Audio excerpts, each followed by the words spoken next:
The honest friend. ईमानदार दोस्त. Once, two best friends, Dharmpal and Satyapal. एक बार दो गहरे दोस्त थे, गहरे मित्र थे. धर्मपाल और Satyapal lived in a small village और वो एक छोटे से गांव में रहते थे. One day, they found a pot full of gold coins in the forest. एक दिन उन्हें जंगल में एक मटका मिला जो सोने के सिक्कों से भरा हुआ था. Dharmpal said, Let's share it equally. Dharmpal ने कहा कि चलो हम इसे बराबर बराबर बांट लेते हैं. Satyapal agreed, but he became greedy.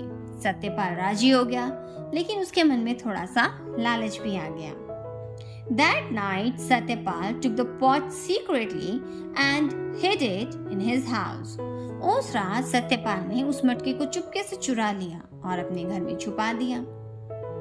The next day, he accused Dharampal of stealing the gold.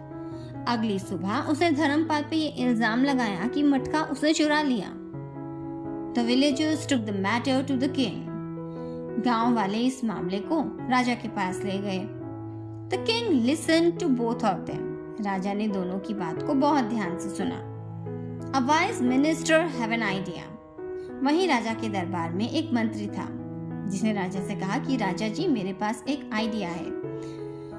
He said, उसने कहा we will find out the truth in a fair way. उसने कहा कि मैं बहुत आसानी से पता लगा लूंगा, एक सीधे रास्ते से मैं पता लगा लूंगा कि चोर कौन है.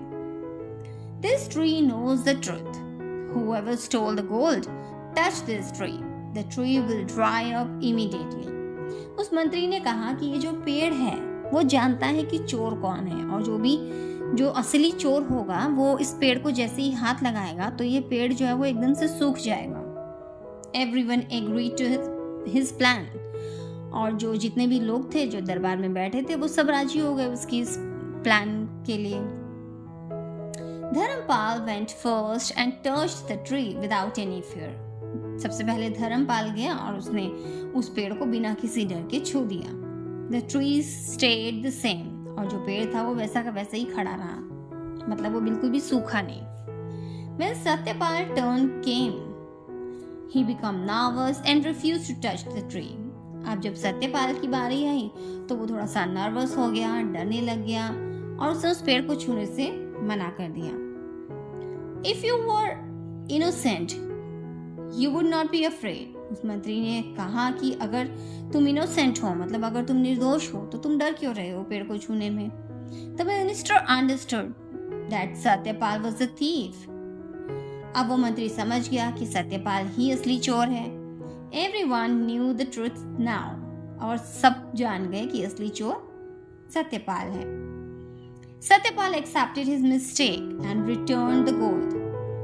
सत्यपाल ने अपनी गलती को माना और वो जो मटका था सोने से भरा हुआ वो वापस कर दिया. Dharmpal forgave him. धर्मपाल ने भी उसको माफ कर दिया. Everyone was happy. और अंत में सब बहुत खुश हुए. Moral: Greed and lies are always caught in the end. इस कहानी से हमें ये शिक्षा मिलती है कि जो लालच होता है और जो झूठ होता है वो हमेशा अंत में पकड़ा जाता है.